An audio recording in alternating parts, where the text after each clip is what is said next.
320장 그렇게 자주 불렀던 찬송은 아닌 것 같은데 그래도 아마 다 아실 겁니다.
찬송 한 장 더 한 다음에 우리 같이 기도합니다. 그 뒤에 장 322장 찬송하십니다.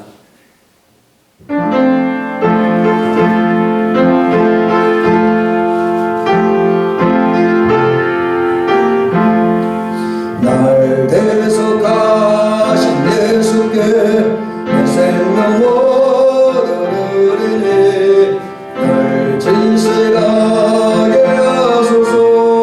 내 구주 예수여 나 구주 위에 살리라. 내 기쁨 한량없으리. 내 갈 길은 나와소서.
같이 기도합니다. 오늘 기도할 때 이제 우리가 오늘 하나님의 은혜 받고 그리고 이제 우리에게 내주하시는 또 우리를 인도하시고 도우시는 성령님의 인도를 따라서 우리 남은 인생이 이제 주님과 함께 사는 인생, 주와 동행하는 인생, 또 우리에게 은혜를 베풀어 주신 주를 위해 살아가는 우리 인생이 되어지게 하옵소서. 그래서 이 땅에서 정말 참된 그리스도에 살다가 이제 모든 것이 다 드러난 심판 때에 하나님 앞에 양 같은 성도로, 알곡 같은 성도로 인정받고 이제 영원한 하나님 나라에 들어가기에 부족함이 없는, 또 이 땅에서는 주님과 동행하기에 함께 하시고 도우시는 하나님의 복을 받아서 이제 안정되고 평화롭고 늘 이기며 모든 것이 합력과 서로 이루는 복을 받아 누리는 우리가 되어지게 하옵소서. 함께 기도를 드립니다. 은혜로우시고 자비로우신 우리 하나님 아버지 감사합니다. 오늘 저녁에도 사랑하는 우리 장로님과 목사님들 성도님과 함께 예배를 드립니다. 참으로 더 많은 식구들이 나와서 예배드려야 할 텐데 그루하지 못한 부분을 하나님 앞에 회개합니다. 주여 우리 허물거리를 용서하여 주시옵시고 이 하나님의 은혜 가운데 오늘 바로 서는 귀한 시간 되어지길 원합니다. 성령이여 성령이여 오늘 이제 우리 가운데 임하시고 역사하여 주시옵소서.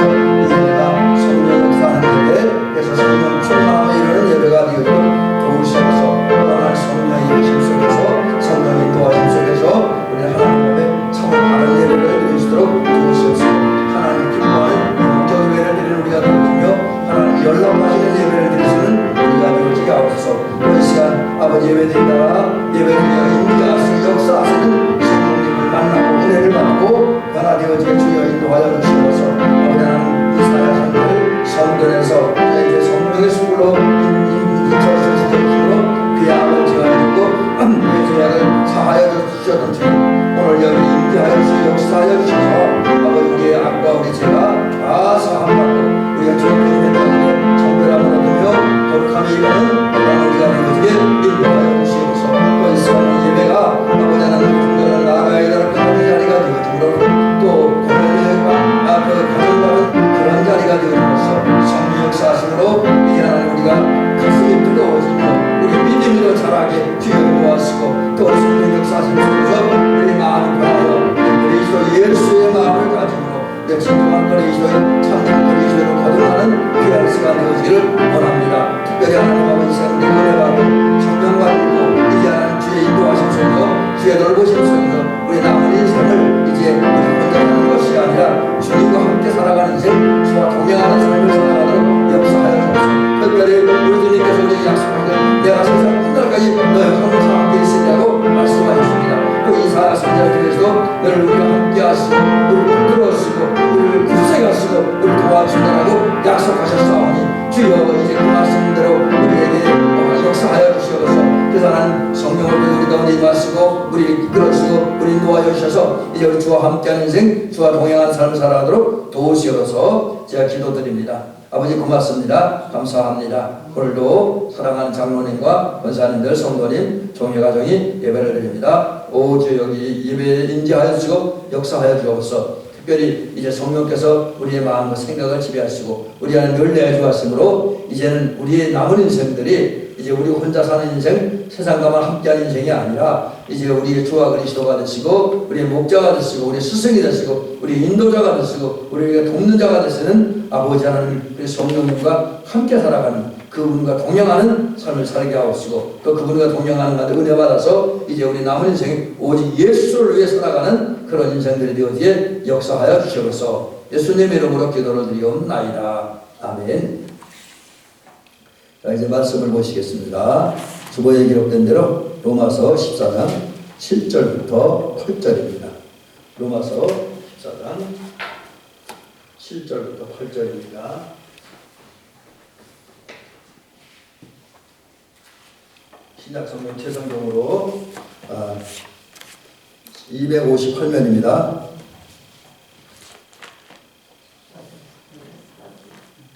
제성경으로 258면 로마서 14장 7절 8절입니다.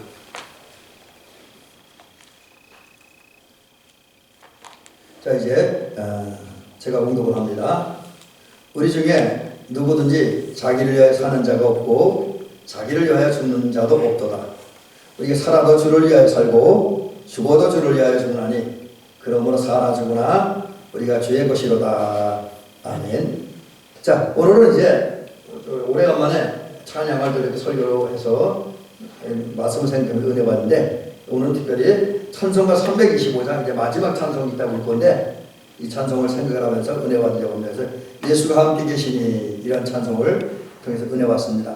자, 오늘 우리가 이제 본문으로 로마서 14장 7절부터 8절을 읽었습니다. 이 말씀은 이제 이런 얘기죠. 오늘 우리가 조금 전에 읽었듯이 우리 중에 누구든지 자기를 위하여 사는 자가 없고 자기를 위하여 죽는 자도 없도다. 우리가 살아도 주를 위하여 살고 죽어도 주를 위하여 죽나니 그러므로 사나 죽으나 우리가 주의 것이로다. 이 말씀은 어떤 내용이면 우리가 전체적으로 우리 그리스도인들이 어떻게 살아야 되는가 하는 삶의 방향을 제시해 줍니다. 주 안에서 어떻게 살아야 복된 삶이고 또 그리스도인의 삶이냐 이것을 얘기해 주는데 이거 좀 더 구체적으로 나눠보면 우선 로마서 14장 7절은 우리가 이제 이 말씀이죠. 우리 중에 누구든지 자기를 위하여 사는 자가 없고 자기를 위하여 죽는 자가 없다. 여기 보면 우리 그리스도인들이 하지 않는 일, 또 우리가 살아갈 때 실천하지 않는 것이 있는데 그게 뭐냐면 자기를 위해 살지 않는다. 자기 욕망, 자기 이권, 자기 편리, 자기 마음대로 살지 않는다. 이게 이제 그리스도인이 살아가는 모습이에요.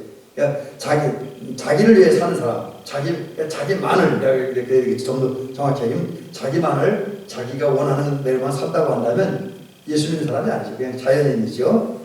오히려 진정한 그리스도인 로마서 14장 8절에 의하면 살아도 주를 위해 살고 죽어도 어차피 빠져내 주를 위해 죽나니 그럼 사나 죽으나 우리가 주의 것이로다. 이게 이제 그리스도인의 삶의 방향을 또 왜 사는지 목적을 구체적으로 제시해 주고 있습니다. 이 말씀에 의하면 우리 성도들은 예수 믿는 사람들은 살아도 예수님을 위해 살고 만약에 죽는다 할지라도 죽는 것까지라도 예수님을 위해 죽어야 된다. 이렇게 오늘 가르쳐주고 있습니다. 자, 그래서 이제 여기 보니까 오늘 그 성경 말씀 중에서 오늘 맨 마지막 우리가 이제 오늘 이 찬양 설교를 하면서 중점으로 살펴보려고 하는 게 주의 것이로다. 주의 것이로다. 또 이거 우리 오늘 이제 325장 찬송 보면 여러 가지 가사가 많이 등장하는데 이 찬송에도 가장 많이 등장하는 가사가 예수를 위해 삽시다. 325장 우리 찬송을 한번 찾아놓고 보는 것도 괜찮을 것 같습니다. 제가 이 찬송까지 따라 설교를 하니까 여기 보니까 지금 두 번째 단 마지막 부분에 1절부터 4절까지 계속해서 예수를 위해 삽시다. 그래서 오늘 로마서 14장 7절 8절 거기서 제시하는 삶의 방향, 또 우리 찬송가 325장이 우리에게 제시하는 삶의 방향이 예수를 위해 삽시다. 이제 그런 겁니다. 그래서 오늘 예수를 위해 살자고 하는 여기에 초점을 맞춰놓고 찬송곡을 음미해보면서 은혜 받도록 합니다. 자, 오늘 이 찬송곡 보면 아마 우리 영어로 썼기 때문에 여러분들이 읽기가 쉽지 않겠죠? 근데 이 찬송가는 작사자와 작곡가, 그러니까 가사를 쓴 분하고 곡을 쓴 분하고 똑같아요. 한 분이 다 썼습니다. 물론 시간차는 있습니다. 시간차는 있는데 이 플레드릭 와이글이라고 하는 정확히 찰스 프레드릭 와이글, 이제 1871년부터 1966년까지 살았던 목사님입니다. 미국 교회 목사님이에요. 근데 이분은 저처럼 한 군데 한 교회에서 목회하는 그런 목사님이 아니었고 순회 전도사였다. 그래서 미국 전역을 다니면서 전도하는 그런 목사님이었고, 아마 이제 우리 여기 미국 교회가 우리나라와는 차이가 있는 그런 것 같아요. 순회 전도사라는 목사님들이 있습니다. 그 다음에 또 이분은 부흥회를 인도하는 부흥사였습니다. 그리고 이 템플 스쿨에서 테네시주에 있는 테네시 템플이라고 하는 그것도 학교가 있었나 봐요. 학교 이름인데 거기서 교사로 15년을 봉사했다고 합니다. 근데 그러면 그렇게 순회 전도사로 사역하고 또 이 학교에서 이제 교사로 수고하면서도 이분이 음악적인 재능이 있었어요. 하나님께서 음악적인 은사가 있었고 찬양을 썼는데 찬양만 무려 1000곡을 썼습니다. 1000곡. 굉장히 많이 쓴 겁니다. 저는 평생간 찬양 작곡 못할 것 같은데 이분 1000곡을 찬양을 썼어요. 대단한 거죠. 자, 그러면 이제 이 찰스 프레드릭 와이글이라고 하는 분이 찬송가를 쓴 배경에 대해서 좀 살펴보려고 합니다. 그래서 이제 이 찬양은 좀 이제 자기를 돌아보는 자기의 삶을 통해서 체험했던 하나님의 은혜를 드러내고 회개하는 사실 이 찬송은 회개 찬송입니다. 그래서 그런 것을 좀 알아보기 위해서 이 프레드릭 와이글이라고 하는 이 목사님께서 왜 찬송을 썼는가 이 부분을 좀 가정사를 통해서 말씀드리려고 합니다. 그래서 제가 자료를 찾아보니까 이분은 그 어릴 때부터 사랑했던 그리고 오랫동안 사귀었던 여자와 결혼을 했습니다. 이제 근데 제가 가지고 있는 자리에는 이분이 목사님이 된 후에 결혼했는지 목사님이 되기 전에 결혼했는지 그것까지는 나와 있지 않아요. 근데 하여튼 오랫동안 사귀었고 사랑했던 그런 이제 아가씨와 결혼을 했습니다. 그리고 결혼해서 딸을 낳고 한동안은 행복하게 잘 살았습니다. 여기까지는 별 중요한 게 아니에요. 근데 그 다음부터 이제 문제가 생깁니다. 이분이 찬송을 쓰게 되는 원인이 등장하는데 조금 전에 말씀드렸던 것처럼 이분이 이제 순회 전도자이다 보니까 미국 전역을 다니며 전도를 해요. 미국 전역을. 그리고 또 때로는 미국에 있는 여러 교회에서 초청을 받고 구회를 인도합니다. 그러다 보니까 문제가 뭐냐면 집을 자주 비워요. 집을 자주 비웁니다. 우리 웨슬레 목사님 집을 자주 비워서 그 사모님이 되게 안 좋아했습니다. 근데 이 목사님도 부흥회를 해야지. 전적으로 다니면 전도를 해야지. 그러다 보니까 집을 자주 비워요. 근데 지금 요즘 부흥자님들은 요즘 부흥회 짧잖아요. 그죠? 우리 지금 한국교회도 부흥회 대부분이 주일날 저녁에 시작해서 수요일날 끝납니다. 그리고 어떤 교회는 목요일날 저녁에 시작해서 토요일날 끝나요. 이제 요즘은 집회가 짧지만 그전에는 그렇지 않았어요. 길었잖아요. 저희도 어릴 때 고향교회에서 집회할 때 보면 월요일 저녁에 시작해서 토요일 아침까지 부흥회했던 그런 기억이 지금도 납니다. 그런데 그러다 보니까 이분이 집을 자주 비웠고 어떤 때는 하루 이틀 집을 비운 게 아니라 몇 달씩 집에 안 돌아오는 거예요. 몇 달씩 집을 안 돌아오고 그때 그렇게 한두 번이 아니라 1년에도 몇 번씩 벌어집니다. 근데 문제는 뭐냐 하면 그 와이글 목사님의 사모님 그 아내 되는 여자분이 좀 성격이 좀 예민했던 것 같아요. 그러다 보니까 이분의 아내는 그 남편 되시는 목사님이 떠나서 며칠만 집에 안 들어오면 못 견디는 거예요. 고독하고 불안하고 두려워요. 막 두려움 빠집니다. 그리고 그게 심해지다 보니까 불면증에 시달리고 우울증에 걸렸어요. 남편이 없다고. 예, 그래서 이 자료를 뽑은 분이 그렇게 해석을 했더라고. 이 아내분이 와이글 목사님을 너무너무 사랑하다 보니까 조금도 떨어지는 걸 못 견딘다는 거예요. 자, 그러게 되니까 이제 심각한 문제가 뭐냐면 너무 아내가 그러니까 와이글 목사님 나름대로 최선을 다해서 아내와 같이 있어주려고 그래요. 근데 그래도 수많은 영혼들이 기다리고 있으니까 또 수많은 교회 초청이 오고 수많은 교회 가서 전도해야 되니까 집을 많이 비우게 됩니다. 그래서 이걸 견디지 못한 사모님, 그 아내가 결국 일방적으로 이 남편이 자꾸 말려고 타이는데도 말 듣지 않고 나 떠나겠다고 이혼을 통보하고 집을 떠나버립니다. 도망갔어요 그냥. 자 이렇게 되니까 이 와이글 목사님이 큰 절망에 빠집니다. 뭐 주의도 좋고 목회도 좋지만 가족 하나 지키지 못하고 아내 하나 지키지 못했다. 딸 하나 지키지 못했던 죄책감에 빠집니다. 그래서 너무 안타까워서 이렇게 사람 뭐하냐고 너무 실망한 나머지 목사님임에도 불구하고 자살을 해야겠다는 생각을 합니다.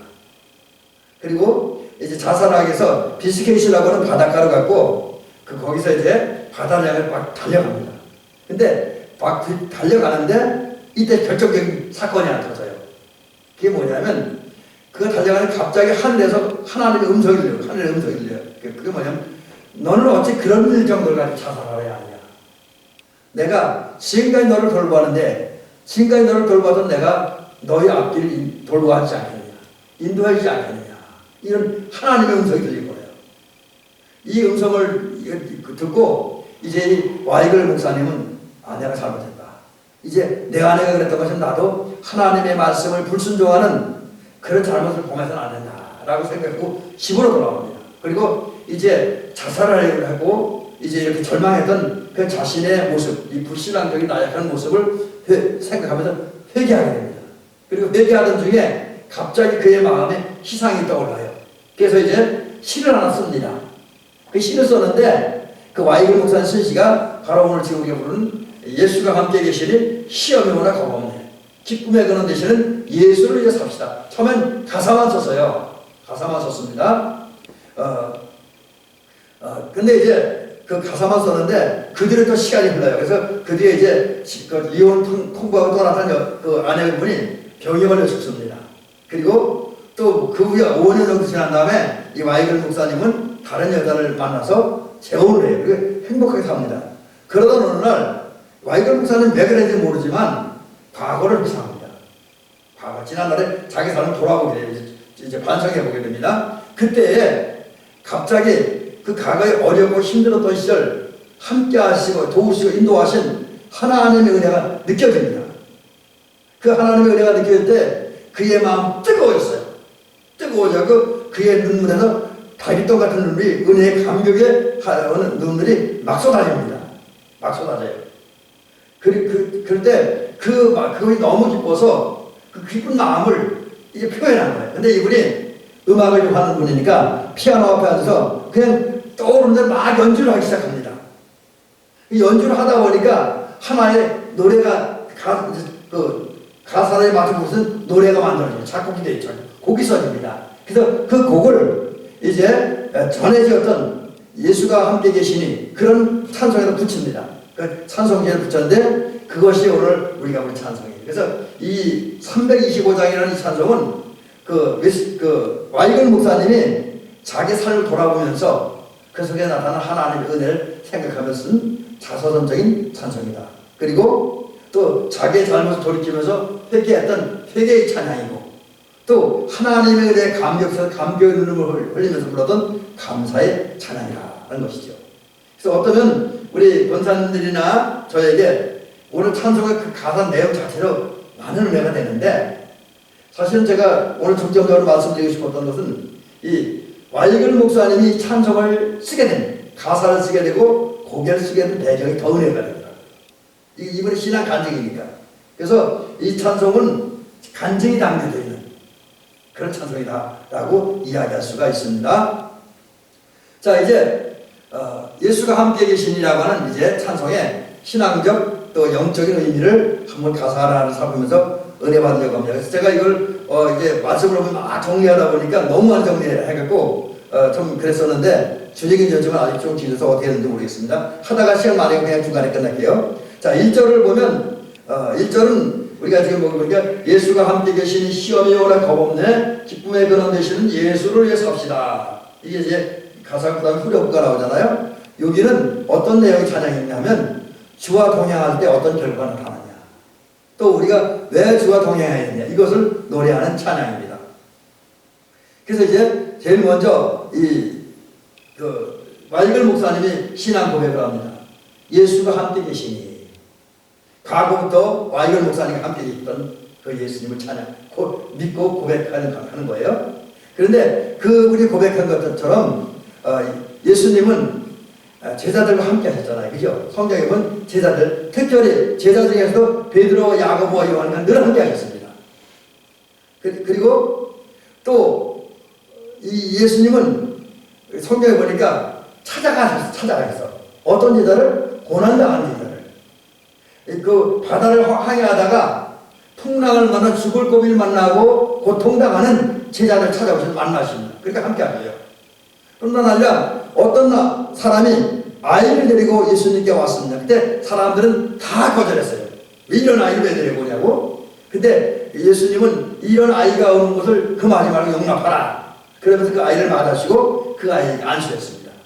이게 뭐냐면 예수님은 때로는 사람을 찾아가서 만나시고 함께 하셨고 또 때로는 찾아오셔서 함께 하십니다. 이게 오늘 우리는 주님의 역사입니다. 여러분, 오늘 예수가 함께 계시니라고 하는 이 찬양 가사와 같이 하나님은 우리 함께 하십니다. 주님 우리 함께 하셔요. 때로는 우리 찾아오시고 때로는 우리가 주님 찾아갈 때 만나시고 그런 가운데 함께 해주신다라고 하는 거죠. 자, 이제 그런 주님이 함께 하시니까 어떤 결과가 나타났냐. 오늘 본문에 보니까 시험이 오나 고복네. 자, 이 얘기는 와이글 목사님의 얘기가 아니라 웨슬레 목사님과 함께 배를 타고 여행했던 모라비안 교도들의 이야기를 통해서 좀 확인하게 되는데 이제 웨슬레 목사님이 1730 제가 지금 1700년대에 여기 보니까 1735년 10월 달에 이제 영국을 떠나갑니다. 왜 그랬다면 미국의 조지아주에 선교하려고 하는 거예요. 근데 그때는 요즘처럼 비행기 타고 가는 게 아니라 또 뭐 차 타고 가는 게 아니라 배를 타고 가게 됐습니다. 근데 배를 타고 가다가 큰 풍랑을 만납니다. 큰 풍랑을 만나요. 그 풍랑 때문에 막 사람들이 공포와 두려움이 쌓이고 죽을 것 같으니까. 웨슬리 목사님은 엄청 무서워했어요. 엄청 무서워했습니다. 근데 그런 공포 속에 있는데도 그때 그 옆 한쪽 구석에는 또 다른 무리가 있습니다. 그들이 모라비안 교도들입니다. 이게 독일에서 출신의 신앙인들인데 이분들은 그렇게 풍랑이 몰아서 배가 흔들리고 죽음의 그 위기에 빠져든 대로 어린아이도 그렇고 큰아이도 그렇고 큰 사람도 그렇고 노인들도 그렇고 하나도 두려워하지 않습니다. 이 모라비안 교도들은 오히려 편안하게 기도합니다. 편안하게 찬양합니다. 이걸 보고 웨슬리 목사님이 이게 어떻게 된 거야? 목사님 나도 두렵고 겁나는데 이 사람은 뭐 때문에 이렇게 이 풍랑의 위기 속에서도 편안하고 안정될까? 이런 이제 것을 이제 느끼게 되죠. 그래서 그것 때문에 많이 고민을 합니다. 근데 이 사실을 통해서 깨닫는 게 뭐냐면 예수님이 함께 계시면 그리고 그분이 나를 지켜준다는 확신만 있으면 어떤 상황 가운데도 이제 편안하다는 거죠. 주님이 함께 하시면 어떤 상황도 편안해요. 두려움이 없어집니다. 강하고 담대해져요. 또 여러 가지 상황과 환경을 만나자면 평안하고 안정된 삶을 살아갑니다. 이건 뭐 모라비안 교도들뿐만 아니라 우리 역시 내 안에 주님의 계심이 확실히 느껴지고 믿어질 때 그분이 나와 함께 하시 나를 도우신다는 사실이 믿어질 때 나를 지키신다는 사실이 믿어지기만 하면 어떤 상황 가운데 우리는 안정되고 편안하게 두려움 없이 살 수가 있습니다. 이것이 예수님이 우리 함께 하실 때 나타난 결과이죠. 자, 그러면 이제 그 다음에 1절에 두째던 첫 번째 가사가 뭐냐면 기쁨의 근원 되시는 여기서는 이제 우리가 함께 하신 예수님이 어떤 분인지 우리에게 베푸신 은혜가 무엇인지를 알려주고 있습니다. 우선 우리가 성경을 보고 또 우리가 느끼는 게 뭐냐면 예수님은 기쁨의 근원이에요. 근원이라는 모든 걸 시작되는 거잖아요. 물을 근원하면 물이 나오는 그 자리잖아요. 물이 나오기 시작한 자리. 그러니까 예수님이 기쁨의 근원입니다. 그래서 모든 기쁨은 인간이 경험하신 모든 기쁨, 모든 행복은 예수님에게서 나온다. 예수님이 있는 자리, 예수님이 역사하는 자리, 예수님이 함께하는 자리는 기쁨이 있고 행복이 있습니다. 왜? 모든 기쁨과 행복이 나오기 때문에. 그래서 그 행복을 누가 누리냐 그러면 이제 요한복음에 보면 구하라 그리하면 받으리니 너희 기쁨이 충만하리라. 구하라 그러면 받으리니 요한복음 16장 24절이네요. 그렇습니다. 주님이 함께 하는 걸 믿고 그 주님의 은혜를 구하면 기쁨을 얻습니다. 주님은 기쁨을 주는데 누구에게 기쁨을 주냐? 기도하는 자에게 기쁨을 줘요. 그래서 기도하기만 하면 어떤 상황과 환경 속에도 기쁨을 얻습니다. 그래서 이 찬송 말고도 우리 내 평생이 가는 게 험하여 그 찬송 쓴 분도 풍랑을 만나 아내를 잃고 자식들을 다 잃어서 굉장히 슬퍼했었습니다. 근데 밤새도록 기도할 때 새벽녘이 되었을 때 말로 표현해서 기쁨과 행복이 와서 이제 그걸 글로 표현하게 찬송가 우리 몇 장입니까? 근데 제가 지금 장성 기억이 안 나지만 우리 가끔가다 부르는 내 평생에 가는 수라든지 그 찬송입니다. 그러니까 기도하는 자에게 주님은 기쁨을 주신다. 그리고 기도하는 자에게는 주님께서 나오는 기쁨이 출발한다. 그래서 그것이 우리에게 와진다라고 하는 거죠. 그래서 주님이 함께 하실 때 그리고 그 함께 하신 주님을 그 기도할 때 우리는 기쁨을 얻을 수가 있습니다. 그 다음에 2절로 가봅니다. 예수를 위해 섭전 맨 나중에 보고요. 그 다음에 이제 2절은 어떤 내용을 찬양하는 거냐면 이제 우리 성도들이 이렇게 예수님과 함께 살면 시험에 와도 겁두고 편안해지는데 기뻐지는데 그렇다고 하면 2절에서 어떻게 살아야 되냐. 이게 뭐냐면 이제 평생을 예수님과 함께 살자는 거죠. 예수님과 함께 살라고 격려하고 권면하는 그런 내용이 이 절에 담겨져 있습니다. 그래서 좀 더 살펴보면 이 세상 사는 동안에 이런데 이제 이 세상 사는 동안이 언제냐? 이게 뭐야? 우리가 주와 동행할 때. 우리는 언제 주와 동행했냐? 이 세상 사는 모든 동안에. 다시 말씀드리면 우리 이제 순서가 애니메이션 순서가 잘못 나왔는데 우리 탄생할 때부터 하나님의 부름을 받고 세상을 떠날 때. 좀 듣기 좋은 얘기는 아니지만 우리 죽음을 맞이할 때까지 이제 이 세상 사는 동안이잖아요. 그 동안에 우리가 어떻게 살았냐? 주님을 영접하고 주님과 함께 살아야 된다. 우리 권사님들, 장로님도 그렇고 성도님도 오랫동안 주님과 함께 사시고 잘하신 겁니다. 남은 인생도 주님과 함께 살아야 돼요. 기쁨의 근원 되시는 시험이 와도 거볍게 만드는, 담대하고 편안하고 안정되게 만드는 주님과 함께 살아야 돼요. 평생을. 그리고 우리 후손도 그렇게 살도록 교육을 해야 된다. 자, 그러면 그 다음에 주님과 함께 하면서 이 세상 사는 동안 주님과 함께 해서 뭘 해야 되냐. 이제 이것도 해야 되는데 세상 사는 동안에 우리가 해야 될 일인데 그게 바로 복음 전하는 거. 주의를 전파하면서. 주의를 전파한다는 건 복음 전도한다는 거잖아요. 그래서 베드로 사도는 성령 충만 받은 다음에 그가 한 일이 뭡니까? 전도하잖아요. 전도한 내용이 뭡니까? 사도행전 2장에 보면 유대인들이 예수님을 십자가에 못 박아 죽였다. 근데 그 예수님을 하나님이 다시 살리셨다. 부활시키셨다. 그 결과 예수님은 모든 사람들 주와 그리스도가 되었고 모든 사람들이 예수님 이름 앞에 무릎을 꿇게 됐다. 이제 그런 내용을 저 설교를 합니다. 평생 동안 베드로는 죽을 때까지 그리 한 거예요. 그래서 우리 성도들도 죽을 때까지 해야 될 일이 뭐냐.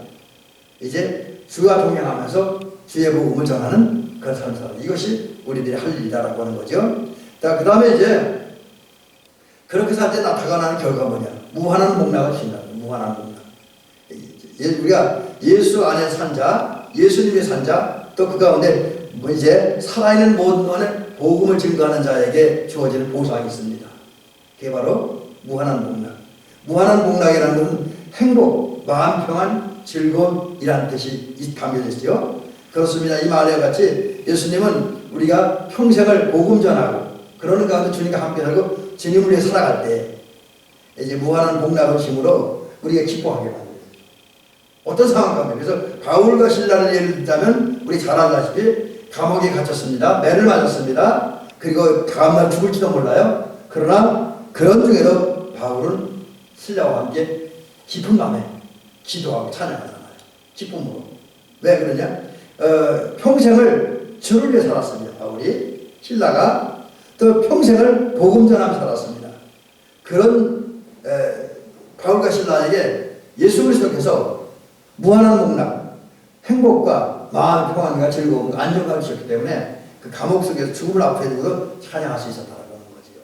여러분, 우리 이주님은 오늘 저와 여러분들이 이제 늘 주님과 함께 사는, 또 주님과 함께 사는 가운데 살아있는 이 땅, 우리 인생 동안에 예수 그리스도의 복음을 증거하는 삶을 살려면 우리에게 무한한 복락을 심으로 우리에게 행복을 누리게 하고 또 더불어 여기 그 삶이 필요한 여러 가지가 채워질 줄로 믿습니다. 그 다음에 3절로 갑니다. 3절에는 어려운 현실 속에 살아가는 성도의 모습이 어떤 모습인가 이걸 보여주고 있죠. 그래서 3절 보면 제일 먼저 나오는 게 뭐냐면 이제 어려운 현실 속에서 우리 살아가는 성도의 모습을 보여주는데 그게 뭐냐면 이 세상에 친구가 없어도 이 세상에 친구가 없어도 예, 그렇잖아요. 조금 전에 말씀드린 것처럼 그 와이글 목사님이 순회 전도사로 부흥사로 살아갈 때에 그 아내는 도망갔잖아요. 못 견뎌서 도망갔잖아요. 또 우리 감리교 시작한 웨슬레 목사님 맨날 찬도만 다니고 맨날 집회만 다니고 뭐 이렇게 강의만 다니니까 되게 괴롭혔어요. 그래서 전해진 얘기하면 그 웨슬레 목사님 사모님이 악철해요. 그래서 막 어떤 날은 그 목사님을 잡고 막 흔들어서 머리가 굽혀있고 또 어떤 날은 그 동생 찰스 웨슬레 목사님이 형님 찾아갔다가 그 형수한테 당하는 형님의 모습을 봤다 그런 얘기도 있더라고요. 하여튼 그거예요. 이렇게 주행하면 세상 친구들 떠나갑니다. 와이글 목사님에서 아내가 떠나갔던 것처럼 욥이 어려운 건 믿음으로 살고 신앙 정결을 지키니까 거룩하게 사니까 욥의 아내 도망갔잖아요. 그와 마찬가지로 우리가 이제 정말 주님을 위해 산다면 세상 속에서는 우리 가까이 있는 친구들이 다 떠나면 제가 어떤 목사님들 설교를 어떻게 이거 그 관계 들었더니만 그런 얘기 하더라고요. 우리 정말 예수를 위해 살고 정말 성경대로 살면 세상의 친구는 다 떠난다. 특별히 나이가 들어서 세상 친구는 다 떠난다. 그래서 세상 사는 동안에 우리 예수 믿는 사람들은 주를 위해 사는 사람은 복음 전도자들은 외로움을 느끼고 배신감을 느끼옵니다. 왜 참된 친구들이 참된 친구라고 여기던 사람들이 다 떠났기 때문에. 그래서 세상엔 어렵습니다. 그렇지만 그래도 예수님 우리 이래요. 친구가 다 떠나고 심지어 가족이 떠나고 내가 믿었던 사람이 다 떠나서 배신감을 느끼는데 외로움을 느끼는데 고독함을 느끼는데 그러한 때에도 예수님은 우리 함께 하시고 일을 하셔요. 그게 뭐냐? 그 하시는 일이 뭐냐면 그때에 세상 친구는 없어도 예수님이 우리 친구가 되셔요. 근데 저는 그냥 친구라 표현하니 좋은 친구라 표현하고 싶어요. 예수님은 우리 좋은 친구가 되었습니다. 좋은 친구. 여러분 우리에게 좋은 친구는 많이 필요하죠. 저 같은 경우는 친구가 이렇게 많은 편은 아닙니다. 제가 이렇게 봐도 제가 친구라고 말하시는 사람은 20명이 안 되는 것 같아요. 지금 60이 넘게 살면서도. 근데 적은 친구지만 그 작은 친구들이 저의 삶에, 저의 신앙에, 저의 목회에 큰 유익이 되고 도움이 되는 것을 많이 봅니다. 그래서 좋은 친구는 우리에게 많이 필요하다. 그리고 좋은 친구는 우리 신앙과 삶에 큰 유익이 되어진다 라는 사실을 느낍니다. 근데 세상에는 그런 좋은 친구가 별로 없어요. 왜? 세상에는 신앙인들이, 참된 신앙인들이 그렇게 많지 않기 때문에 그렇습니다. 그런데 예수님이 우리 좋은 친구가 되어주세요. 예수님 우리 친구가 되어주시고 또 예수님은 우리 친구가 되어주는 것뿐만 아니라 우리를 좋은 친구라 인정해 주셔. 아무개야 너는 내 친구야. 성경을 보면 예수님은 우리 제자들과 당신의 사람들을 종이라고 표현하지 않았어요. 종이라고 그러지 않는다 했어요. 친구라고 한다고했어요. 친구라고. 신약 성경에 보면 친구라고 한다고 그랬습니다. 그렇습니다. 우리 주님의 삶은 세상의 친구를 떠나서 세상적으로 외로울지 몰라도 예수님은 우리 좋은 친구가 되었기 때문에 우리 행복하고 든든하고 여유가 있는 삶을 살게 되어진다고 하는 거죠. 자, 그렇다고 한다면 이제 우리는 어떻게 살아야 하냐? 이제 불의한 일을 버리고, 예, 그렇습니다. 우리는 이제 예수님의 좋은 친구가 되니까 그분과 함께 살기 위해서, 그분과 동행하며 살기 위해서, 그리고 그분과 교제하기 위해서 이제 우리는 불의한 일을 과감하게 버려야 돼요. 불의한 일이 뭡니까? 단어상으로 보면 의나 도의나 정의, 상식에서 벗어난 그런 행동들과 말들과 생각을 말합니다. 그거 버려야 돼요. 근데 성경적으로 보면 불의는 예수님 믿지 않는 거. 죄 중에 가장 큰 죄가, 가장 큰 불의가 예수님 믿지 않는 거, 하나님과 사람을 사랑하지 않는 거, 그 다음에 이제 시계명에 관계돼서 음란과 쾌락이라든지 거짓말이라든지 그 다음에 이제 음모와 각종 내 욕망을 성취해 내 경쟁자들을 쓰러뜨리려고 하는, 제거하려고 하는 음모와 계략, 괴짜가 이렇게 만나버리겠네요. 이게 계략, 이런 것이 불인데 우리 이것을 물리쳐야 돼요. 우리가 하나님과 동행하기 위해서, 예수님과 함께한 삶을 살기 위해서 우리는 이거 불이 버려야 돼요. 요셉이 보디발 아내의 유혹을 과감하게 물리쳤던 것처럼, 그런 요셉처럼 우리는 우리를 죄에 빠지게 하고 잘못되게 하고 불신에 빠지게 하고 하나님의 사람을 사랑하지 못하게 하고 음모와 쾌락으로 음란과 쾌락으로 몰아넣고 거짓말로 이끌어가는 그런, 또 다른 사람을, 경쟁자를 쓰러뜨리려고 하는 그런 음모와 계략을 과감하게 버려야 됩니다. 자, 그 다음에 이제 3절입니다. 3절. 자, 이제 4절인데, 저거 3절이 아니라 4절인데, 4절에서는 뭘 말하냐면, 우리가 예수님을 위해 살았을 때, 평생을 예수님에 살았을 때 나타난 삶의 결과를 다시 한번 얘기해 주고 있습니다. 앞에서도 그 부분이 나왔는데, 또 나오네요. 그래서, 이제, 그 과정을 이렇게 표현합니다. 오늘 찬송하고는. 즉, 우리 삶의 결과가, 예수님의 살아도 삶의 결과가 언제 나타나냐? 주께서 심판하실 때. 여러분, 주님이 세상을 심판합니다. 그 심판의 때가 되면 모든 것은 다 드러납니다. 근데 이 부분을 얘기할 때 우리는 두 가지 생각해야 됩니다. 우리 예수님이 어떤 분이냐? 예수님은 은혜와 사랑의 주입니다. 우리에게 은혜를 주고 사랑의 주입니다. 그래서 모든 은혜, 모든 사랑은 다른 데로 온 것이 아니라 은혜의 근원 되시는, 사랑의 근원 되신 예수님에게서 왔습니다. 그리고 은혜와 사랑의 주가 되시는 예수님은 당신의 사람을, 곧 저와 우리 장로님과 우리 권사님들, 성도님을 사랑하되 끝까지 사랑하십니다. 이미 사랑했고 지금도 사랑했습니다. 그런데 우리 주님은 이렇게 사랑과 은혜의 주님이심과 동시에 또 다른 부분은 공의와 심판의 주라고 하는 거죠. 왜냐하면 하나님께서는 예수님에게 인간을 비롯한 모든 만물을 심판할 권세를 주셨습니다. 그래서 예수님은 심판주이시기 때문에 심판주가 되신 예수님은 재림에 오신 다음에 마태복음 25장에 보니까 모든 민족을 불러놓고 심판합니다. 그래서 양과 염소, 알곡과 축적이를 구분하시잖아요. 그리고 그에 대해 알곡과 양과 알곡은 영생, 천국에 들어가서 영생하게 하고, 이제 축적이, 염소는 영원히 꺼지 않고 불타는 지옥 속에 던져버립니다. 근데 그런 심판날이 되면 우리 인간의 모든 게 다 드러나요.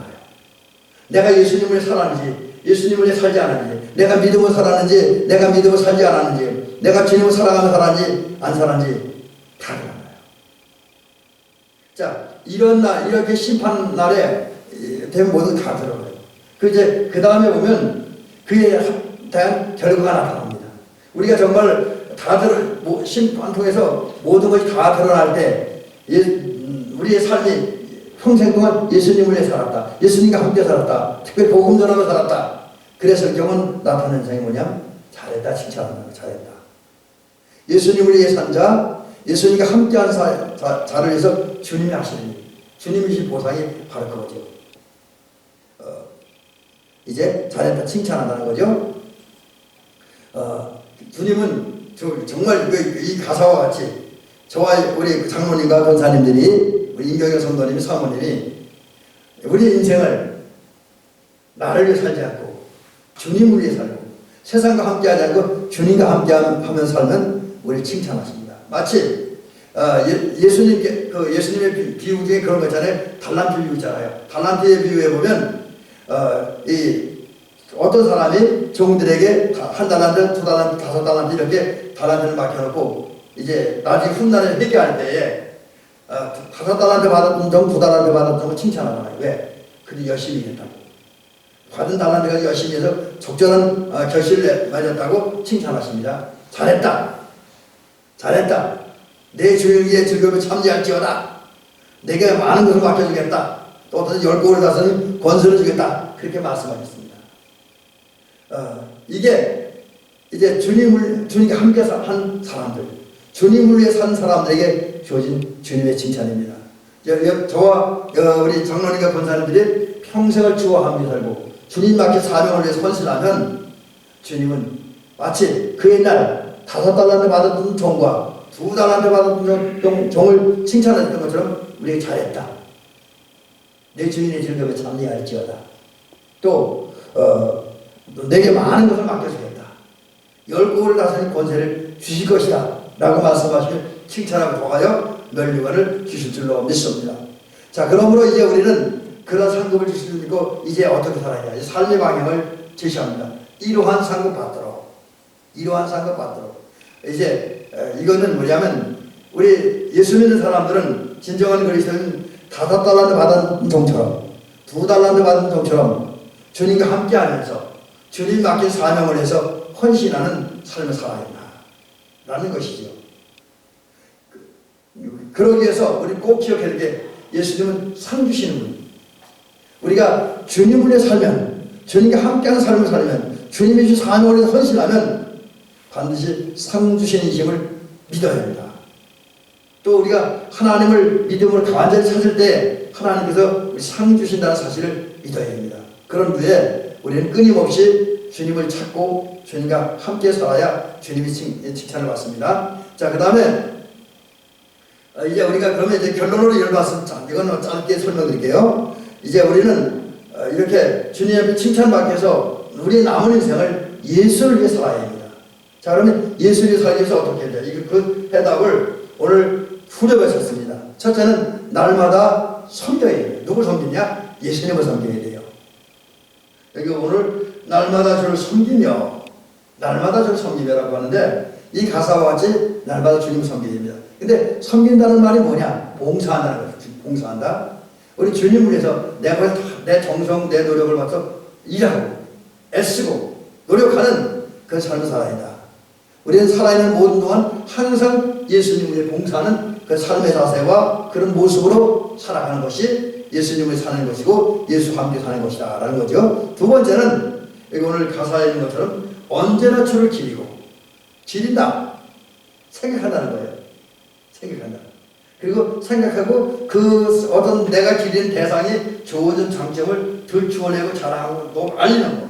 그래서 그걸 높아지게 하는 거. 이걸 기린다라고 하는데 그렇다고 한다면 저와 여러분들은 우리 죄를 사해 주신 주님의 은혜, 우리를 구원해 주신 주님의 은혜, 우리 하나님의 자녀가 되게 하시고 천국 백성이 되게 하신 하나님의 은혜, 또 이 땅 살아가는 동안에 우리의 기쁨을 주고 평강을 주고 행복을 주고 우리 삶에 필요한 지혜를 주고 능력을 주고 힘을 주었던 그 주님의 은혜를 날마다 생각하고 또 생각하는, 그리고 생각만 하는 것이 아니라 그걸 말로 표현해서 많은 사람들 앞에서 나를 위해 하신 하나님의 위대한 역사를 드러내고 나타내는 저와 여러분들의 좀 있습니다. 그렇게 살아가는 것이 예수님을 사는 것이다 라는 거죠. 그 다음에 세 번째는 예수님을 사는 길이 뭐냐?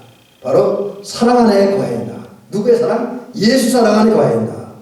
조금 전에 말씀드렸죠. 다시 한번 말씀드리면 예수님은 이미 우리를 사랑하셨고 지금도 사랑하시고 앞으로도 주님은 우리를 사랑하십니다. 그 주님은 우리 함께 하시기 위해서 우리를 찾아오십니다. 또 우리가 은혜가 필요해서 죄로움이 필요해서 갈급함으로 주님을 찾아갈 때 주님 우리를 맞아주실 것입니다.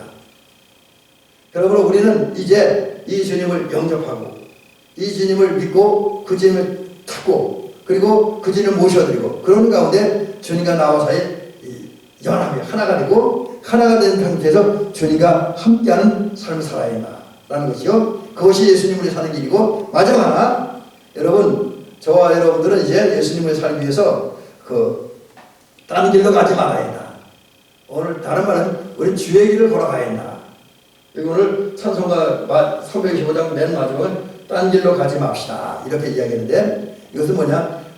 예수님 밖으로 가지 말아라. 말씀에서 벗어나는 마음과 생각을 품지 말아라. 오히려 예수님과 같은 마음, 예수님과 같은 생각을 품고 예수님처럼 말하며 예수님처럼 행동하며 사는 사람들이 된다. 다른 말로 쉽게 얘기하면 우리 성도들 삶은 예수님처럼 살아가는 삶이 된다. 바로 그것이 주님과 함께하는 삶이다. 주님을 위해서 사는 것이다 라는 것이죠. 여러분 이제 우리 장로님과 권사님들 대amik의 모든 성도님들은 오늘 찬양의 가사와 같이 다른 것은 다 잊어버린다 할지라도 특별히 후렴구조를 생각하면서 이대 삶으로서 우리 남은 인생을 우리에게 큰 은혜와 사랑을 베푸셨던 예수님과 함께 살고 예수님을 위해 살아가는, 그래서 장차 심판대 앞에 섰을 때 주님으로 칭찬받고 상받고 멸류관 받는 우리 모두가 되었으기를 주의 이름으로 축원합니다. 기도를 드리도록 하겠습니다. 은혜로우시고 자비로우신 아버지 하나님, 감사와 영광을 하나님께 돌립니다. 우리 사랑하는 우리 장로님, 권사님들, 우리 성도님과 함께 예수가 함께 계시니 시험이 오나 겁없네 기쁨의 근원 되시는 예수를 위해 섭시다. 이런 이제 찬양으로 그리고 로마서 14장 7절과 8절을 통해서 나머지 우리의 인생을 오직 예수를 위해 살아야 된다라고 하는 그런 말씀을 들으며 은혜를 받았습니다. 오늘 다른 것은 다 잊어버린다 할지라도 한 가지 꼭 기억해야 될 것이 있습니다. 우리 사랑하는 대amik교 성도님들이 이제 남은 인생을 예수님과 함께 살고 예수님과 동행하고 예수님을 위해 살아가는 우리가 되어지게 도우시옵소서. 그러기 위해서 오늘 찬송가 325장 후렴구에서 말하는 것처럼 날마다 주를 섬기며 언제나 주를 기리고 그 사랑 안에 머물면서 딴 길로 가지 않은 곧 예수님의 길을 걸어가는 그 삶을 살도록 도우시옵소서. 그래서 우리 인생이 이제는 남은 인생 모두가 예수를 위해 살아가는 복된 인생이 되어지며 그 결과 장차 주님 앞에 섰을 때 칭찬받고 상받고 멸류관 받는 우리가 되어지게 하옵소서. 예수님의 이름으로 기도를 드리옵나이다. 아멘. 이제 우리 조금 전에 불렀던 찬송가 325장입니다. 325장으로 축도하겠습니다.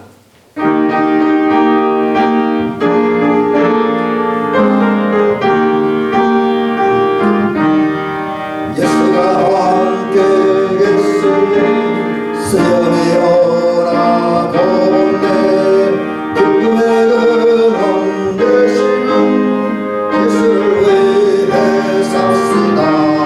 날마다 주를 섬기며 언제나 주를 기리고 그 사랑 안에 살면서 딴 길로 가지 맙시다.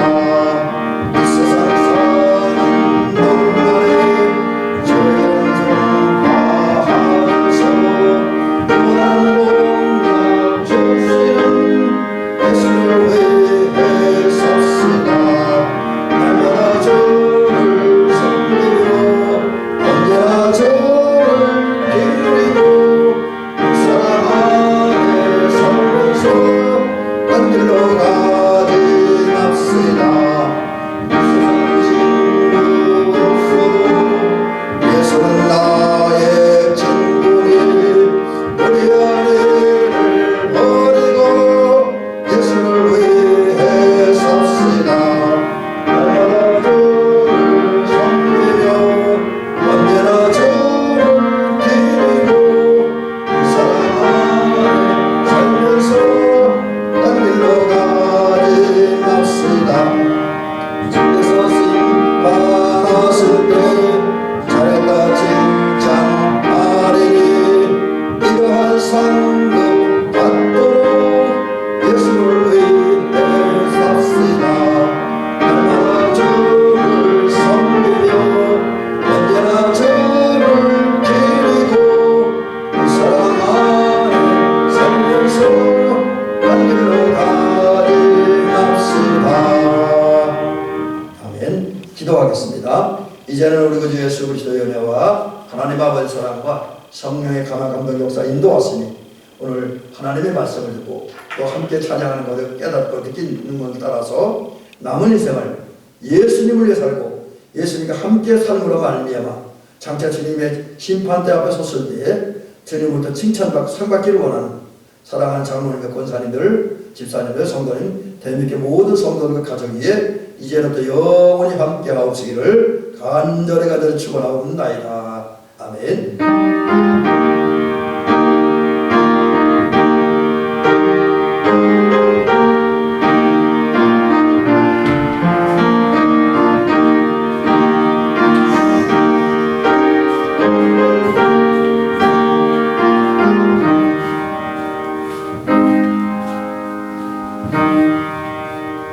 감사합니다.